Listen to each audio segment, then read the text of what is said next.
మే 9 దేవుని వాగ్దానం.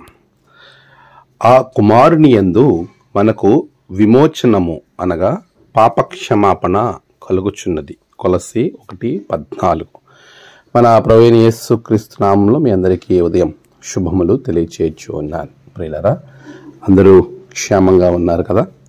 దేవుని అత్యంత కృప వలన మనము మరొక నూతన దినాన్ని చూడటానికి, దానిలో ప్రవేశించటానికి ప్రభు చక్కటి సమయాన్ని మనకు అనుగ్రహించి ఉన్నారు.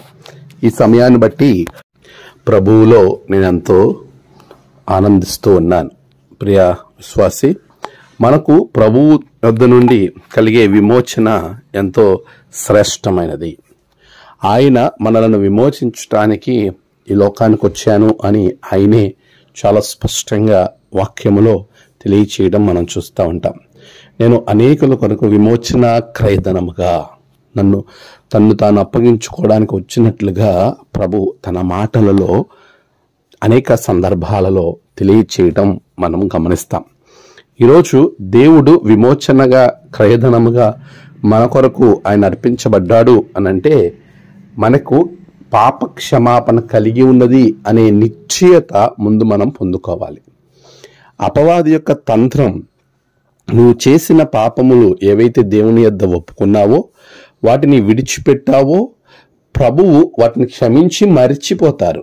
కానీ అపవాది అనేక సందర్భాలలో ఆ పాపాలను మరలా గుర్తు చేస్తూ నీలో పాప భీతిని లేక ఒక రకమైనటువంటి దేవునికి వ్యతిరేకమైన ధోరణిని పుట్టించడానికి ప్రయత్నిస్తూ ఉంటాడు.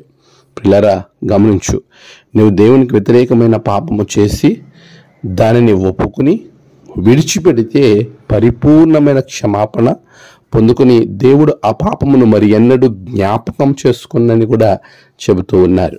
అదే విమోచన. నిజమైన విమోచన పొందుకోవాలి, విమోచింపబడాలి అని అనుకుంటే దేవుని యొద్ద నుండి క్షమాపణ కలిగిన వారిగా మనం ఉండాలి. ఆయన అంటున్నాడు, పాప క్షమాపణ కలుగుచున్నది. ప్రియ విశ్వాసి, దేవుడు మన పాపాలను క్షమిస్తే మరలా గుర్తు చేసుకునేవారు కాదు, వాటిని మరిచిపోతారు. అయితే మనము క్షమించమని అడిగిన పాపమును విడిచిపెట్టేవారిగా ఉండాలి. అలా ఉన్నప్పుడు ప్రభువు యొక్క పాప క్షమాపణను నువ్వు ప్రభు యొద్ద నుండి పొందుకోవడం, దేవుని బిడ్డగా మార్చబడడం జరుగుతుంది. అట్టి ఆశీర్వాదాలు దేవుడు మీకు అనుగ్రహించును గాక. ఆమేన్. ప్రార్థన. సర్వోన్నతుడా, నీకు వందనాలు. గొప్ప దేవానికి స్తోత్రాలు. గడిచిన రాత్రి మంచి నిద్రనిచ్చారు. ఈ మంచి దినాన్ని బట్టి నేను స్తుతిస్తున్నాం. ఈ దినము బిడ్డల ప్రయాణాల్లో, పనులలో అన్నిటిలో నీవు వారికి తోడుగా ఉండండి, సహాయం చేయండి. నేడు ప్రభువా, వారు నీ యొద్దన పాప క్షమాపణ పొందుకొని విమోచింపబడేటువంటి గొప్ప ధన్యత బిడ్డలకు దయచేయండి. నేడు జన్మదినము, వివాహ దినము, ఆయా విశేష దినములు జరుపుకుంటున్న బిడ్డలను బహుగా దీవించండి. తమ ప్రియులను కోల్పోయి ఆదరణ కొరకు ఎదురు చూస్తున్న బిడ్డలకు ఆదరణ దయచేయండి. దినదీవెనత నింపి మీరే మహిమ పొందమని యేసు నామమున ప్రార్థించి వేడుకొనుచున్నాం తండ్రి. ఆమేన్.